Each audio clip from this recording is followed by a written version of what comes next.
नमस्कार, मकर राशि astrology channel पर आप सभी का बहुत बहुत स्वागत है। आज हम बात करने वाले हैं 9 और 10 सितंबर 2025 के दैनिक राशिफल के बारे में। यह 2 दिन मकर राशि के जातकों के कैसे रहने वाले हैं। इन 2 दिनों में ग्रहों की क्या स्थिति बनेगी, क्या शुभ योग बनेंगे, क्या अशुभ योग बनेंगे, आपके जीवन में यह 2 दिन क्या प्रभाव डालेंगे। तो चलिए आज की जो चर्चा है इसे हम शुरू करते हैं। तो सबसे पहले जान लेते हैं इन 2 दिनों का शुभ समय और अशुभ समय और ग्रहों की स्थिति के बारे में। तो 9 सितंबर 2025 दिन जो है मंगलवार का रहेगा। इस दिन अश्विन मास की कृष्ण पक्ष की द्वितीया तिथि रहेगी। इस दिन सूर्योदय सुबह 6:10 पर होगा, वहीं पर चंद्रोदय शाम के 7:39 पर होगा। सूर्य इस दौरान सिंह राशि में रहेंगे जबकि चंद्रमा मीन राशि में रहेंगे। इस दिन उत्तरा भाद्रपद नक्षत्र रहेगा जो कि शाम के 6:08 पर समाप्त हो जाएगा, जिसके बाद से रेवती नक्षत्र प्रारंभ हो जाएगा। इस दिन गंड नामक योग बनेगा, जबकि इस दिन के अभिजीत मुहूर्त शुभ समय की बात करूं तो सुबह 11:59 से लेकर के 12:47 तक इस दिन का शुभ समय रहेगा। इस दिन के राहु काल की बात करूं तो राहु काल इस दिन का शाम के 3:30 बजे से लेकर के 5 बजे तक रहने वाला है। अब बात करते हैं 10 सितंबर 2025 की। दिन जो है बुधवार का रहेगा। इस दिन सूर्योदय सुबह 6:10 पर होगा, जबकि चंद्रोदय में बात करूं तो रात्रि में 8:16 पर होगा। आश्विन मास के कृष्ण पक्ष की इस दिन देखी जाए तो तृतीया तिथि रहेगी।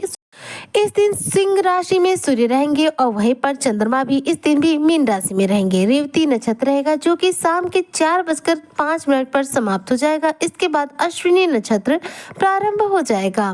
कृष्ण पक्ष की तृतीया तिथि इस दिन शाम को 3:30 बजे तक रहेगी और इसके बाद कृष्ण पक्ष की चतुर्थी तिथि जो है प्रारंभ हो जाएगी। इस दिन वृद्धि नामक योग बनेगा। अभिजीत मुहूर्त यानी कि शुभ समय की बात करूँ तो दोपहर में 12:01 से लेकर के 12:47 तक इस दिन का शुभ समय रहेगा। इस दिन का अशुभ समय यानी कि राहु काल का जो समय है वह दोपहर में 12:30 बजे से लेकर के 2 बजे तक रहेगा। तो ये तो रही इन 2 दिनों में चंद्रमा की स्थिति के बारे में बात और शुभ समय अशुभ समय के बारे में बात। अब बात करते हैं इन 2 दिनों के दैनिक राशिफल के बारे में। तो देखिए इस 2 दिन में देखा जाए तो 10 तारीख में गणेश चतुर्थी का शुभ योग बन रहा है। जी हाँ, गणेश चतुर्थी भगवान गणेश की पूजा आराधना करने के लिए विशेष रूप से जाना जाता है। इन 2 दिनों में किसी भी बड़े ग्रह का राशि परिवर्तन या नक्षत्र चय परिवर्तन आपको देखने को नहीं मिलेगा। हालांकि यहाँ पर देखिए इन दोनों ही दिनों में जो चंद्रमा की युति है वह शनि के साथ रहने वाली है। अब ध्यान दीजिएगा, शनि और चंद्र की युति, शनि और चंद्र दोनों ही एक दूसरे के विपरीत ग्रह माने जाते हैं। शनि कर्म के कारक ग्रह माने जाते हैं, एक क्रूर ग्रह माने जाते हैं।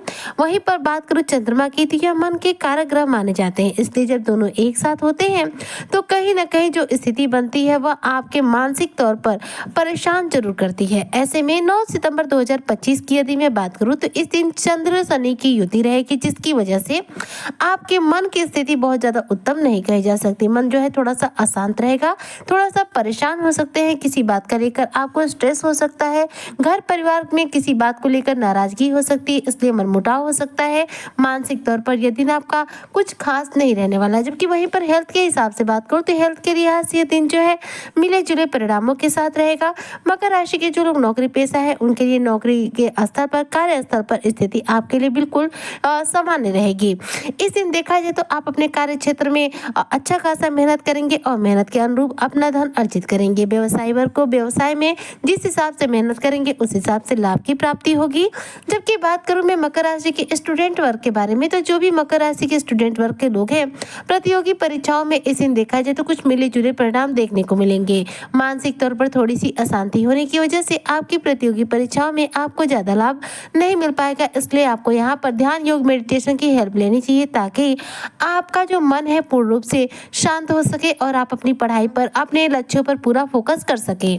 अब बात करते हैं 10 सितंबर 2025 की। तो देखिए इस दिन भी शनि और चंद्र की युति आपको देखने को मिलेगी। मीन राशि में तृतीय भाव में शनि और चंद्र की युति होने की वजह से मानसिक तौर पर यह भी दिन कुछ खास नहीं रहेगा। लेकिन अगर करियर के लिहाज से बात करूं तो शनि देखिए वक्री चल रहे, जिसके प्रभाव आपको मिलेंगे और आप अपने कार्य क्षेत्र में अपना बेहतरीन प्रदर्शन दे पाएंगे। कार्य क्षेत्र में कुछ नए लोगों के साथ जान पहचान हो सकती है, मित्रवत संबंध आपके स्थापित हो सकते हैं। बात करें यदि व्यवसाय वर्ग के बारे में, तो व्यवसाय वर्ग को इस दिन देखा जाए तो व्यवसाय में ठीक ठाक लाभ होगा। वहीं पर मैं बात करूं उन लोगों के बारे में जो मकर राशि के जातक स्टूडेंट वर्ग से है, तो स्टूडेंट वर्ग लोगों के लिए भी यह दिन जो है थोड़े से मिले जुले परिणामों के साथ रहेगा। हालांकि यदि आप प्रयास करते हैं तो निश्चित तौर पर आपको सफलता मिलेगी, क्योंकि देखिए शनि क्या है, वक्री चल रहे हैं और वक्री शनि के जो प्रभाव है मकर राशि के लिए काफी उत्तम है। तो आपको लाभ तो मिलेगा, लेकिन चंद्रमा जो है मन के कारक है, यह शनि के साथ होने की वजह से मानसिक तौर पर थोड़ा सा आपको बीमार कर सकते हैं, मानसिक तौर पर आपको थोड़ा सा परेशान कर सकते हैं। बात करूं यदि आपके पारिवारिक जीवन के हिसाब से, तो देखिए मकर राशि के जो जातक है, पारिवारिक जीवन आपका 10 तारीख में देखा जाए तो उत्तम ही रहने वाला है। पारिवारिक जीवन में किसी भी प्रकार का कोई विशेष आपके निगेटिव प्रभाव देखने को नहीं मिल रहा है।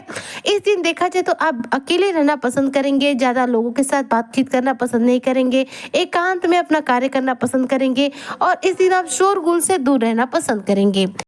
इन 2 दिनों में आपके करियर क्षेत्र के हिसाब से किसी भी प्रकार का नेगेटिव प्रभाव देखने को नहीं मिल रहा। हालांकि इन 2 दिनों में देखा जाए तो धन लाभ की स्थिति मजबूत रहेगी, क्योंकि देखिए इन 2 दिनों में राहु की स्थिति जो है जागृत अवस्था में रहेगी। बात करूं यदि शनि की, तो शनि वक्री अवस्था में रहेंगे, तो दोनों ही ग्रह अपने लिए अपनी स्थिति में बेहतरीन बने रहेंगे। वहीं पर देवगुरु बृहस्पति छठे भाव में है, जो पुनर्वसु नक्षत्र से चल रहे हैं, उनके भी आपको सर्वोत्तम प्रभाव देखने को मिलेंगे।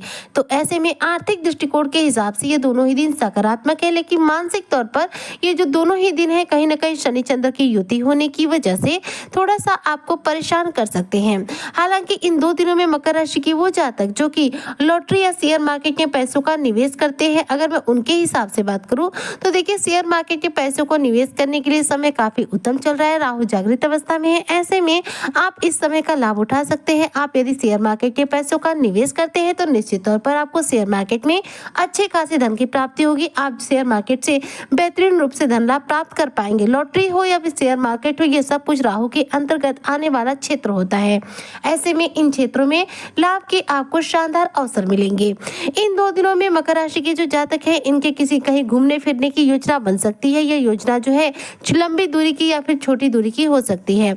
इन 2 दिनों में आपके जीवन में जो भी परिवर्तन होंगे, विशेष रूप से देखा जाए तो सकारात्मक ही रहेंगे और सामान्य रहेंगे। मतलब विशेष तौर पर आपके जीवन में कुछ बड़ा या घटित नहीं होने वाला है, ना कुछ बड़ा बुरा होने वाला है, ना बहुत ज्यादा आपके जीवन में अच्छा होने वाला है। इन 2 दिनों में आपके लिए स्थिति बिल्कुल सामान्य रहेगी। मन की स्थिति उत्तम न होने की वजह से थोड़ा सा आपका मन अशांत और चिड़चिड़ा हो सकता है। ऐसे में इन दोनों ही दिनों में आप भगवान शिव पर जल अर्पित करना बिल्कुल न भूलें। हनुमान चालीसा का पाठ करें और हो सके तो थोड़ा देर योग या मेडिटेशन की हेल्प जरूर लें। इससे आपको मानसिक तौर पर मजबूती मिलेगी, मानसिक अशांति से भी आपको मुक्ति मिलेगी। तो ये उपाय अवश्य रूप से आप कीजिएगा। और अगर हो सके किसी नए कार्य के लिए, शुभ कार्य के लिए घर से जा रहे हैं, तो ऐसे में किसी गरीब व्यक्ति को भोजन करा के निकलिएगा, तो आपका दिन जो है मंगलमय रहेगा, शुभ रहेगा। उम्मीद करती हूँ कि जो भी मकर राशि के जातक है उनका 9 और 10 सितंबर 2025 का दिन उत्तम बीतेगा। इसी कामना के साथ मैं आज की वीडियो को यहीं पर करती हूँ समाप्त। मिलती हूँ नेक्स्ट वीडियो में, तब तक के लिए जय शनिदेव।